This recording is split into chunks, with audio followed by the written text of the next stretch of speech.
Bonjour à la communauté du cercle. Alors voilà, j'ai une petite astuce aujourd'hui à vous présenter. En fait, il s'agit de la vidéo que vous tournez généralement sur Zoom, soit pour envoyer des briefings, pour envoyer un tuto à quelqu'un, un briefing à votre équipe, ou même simplement quand il y a une réunion et que derrière on veut documenter tout cela, et pas simplement transcrire, hein. Eh bien, je vous montre.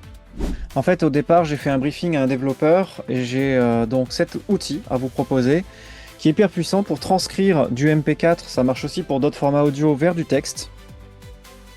Il est gratuit, j'ai pas de mauvaise surprise, etc. En tout cas pour l'instant. Là, j'obtiens ce texte qui est un peu brut. Je demande à ChatGPT ensuite de le mettre. Ça, c'est la petite astuce du prompt. Formalise et résume pour une documentation claire en Markdown. En fait, ce qui est super important ici, c'est que 1. Il faut faire des sauvegardes, hein, vraiment sécuriser vos données le maximum, que ce soit pour les blogs WordPress, pour que ce soit pour les contenus qui sont sur Learnybox ou sur n'importe quelle plateforme. Donc en gros, voilà, c'était ça le propos de ma vidéo pour ce développeur, parce que là, on a aussi un serveur. Donc quand on a un serveur avec ses panels, on sauvegarde. Quand on a un WordPress, on sauvegarde. Selon votre environnement, je peux vous donner des conseils, n'hésitez pas.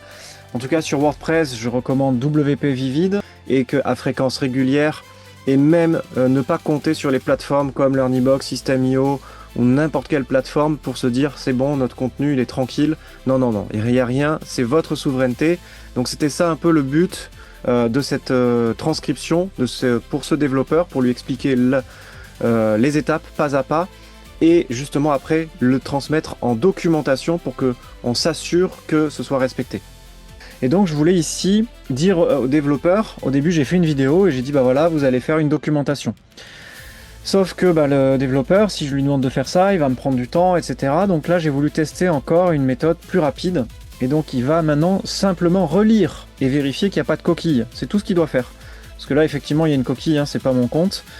Mais en tout cas ça fait gagner énormément de temps pour ensuite retranscrire. Alors on peut demander d'autres formats que Markdown, hein, on n'est pas obligé de choisir ce format-là.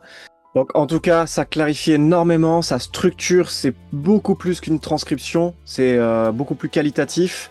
Et imaginez tous les audios aussi qu'on se transfère sur WhatsApp à nos équipes, ou bien à des personnes aussi avec qui on a des échanges réguliers, les clients aussi. Eh bien, ces échanges réguliers, on peut finalement aussi tous les structurer, mettre plusieurs audios ensemble ensuite pour pouvoir tout résumer. Donc ça, c'est vraiment excellent. Et puis il faut savoir que les transcriptions Zoom, on a toujours une génération vidéo et une génération audio. Donc on prend l'audio, on le convertit aussi pour faire une transcription. Voilà, donc vous avez compris hein, la puissance de non seulement transcrire, mais aussi transformer finalement une transcription en documentation vraiment clarifiante et bien structurée. Et que finalement, là, dans ce cas d'exemple, c'est parce que c'est pour assurer la souveraineté de l'entreprise avec ses sauvegardes régulières.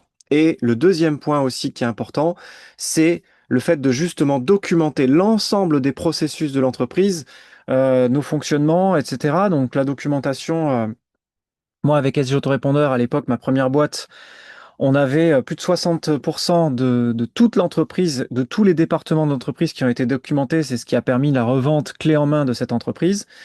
Et 3, eh ben, de pouvoir derrière facilement justement enrichir la documentation, la mettre à jour, s'y retrouver dedans et transmettre à tout moment. Par exemple, ça réduit aussi les formations des nouveaux entrants, des personnes qui rentrent dans l'entreprise.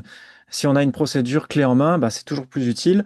Alors on a des fiches réflexes que j'appelle les fiches réflexes pour ceux que ça intéresse. N'hésitez pas à me demander. Je peux aussi vous partager mes modèles de fiches réflexes qu'on a mis des années à peaufiner, à concevoir, parce que c'est aussi issu de mon expérience de 7 ans dans l'armée de l'air et de l'espace, donc avec aussi leur propre manière de fonctionner, en plus de mes 15 ans d'expérience en entrepreneuriat. Donc voilà, ça a permis d'affiner pas mal de choses et l'optimisation des processus, l'autonomisation d'une entreprise, ça va au-delà de l'automatisation en fait. Voilà. Merci beaucoup.